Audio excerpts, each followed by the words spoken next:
इचलकरंजी शहरामध्ये सोमवारी भव्य तिरंगा रॅली काढण्यात आली। ही रॅली लोकराजा राजर्षी शाहू महाराज यांच्या पुतळ्यापासून ते गांधी पुतळ्यापर्यंत काढण्यात आली।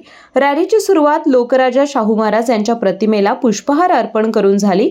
शिवतीर्थ येथे रयतेचे राजे छत्रपती शिवाजी महाराज यांच्या अश्वारूढ पुतळ्याला मान्यवरांच्या उपस्थितीत पुष्पहार अर्पण केला। तसेच शंभूतीर्थ येथे धर्मवीर छत्रपती संभाजी महाराज यांच्या स्मारकाला अभिवादन करून रॅली गांधी पुतळा येथे पोहोचली। राष्ट्रपिता महात्मा गांधी यांच्या पुतळ्याला पुष्पहार अर्पण करून राष्ट्रगीताने रॅलीची सांगता झाली।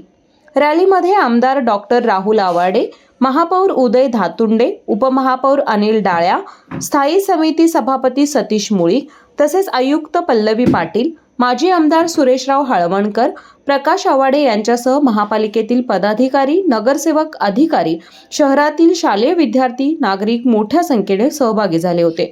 रॅली मार्गावर वंदे मातरम, भारत माता की जय अशा घोषणांनी रॅली मार्ग निनादून निघाला।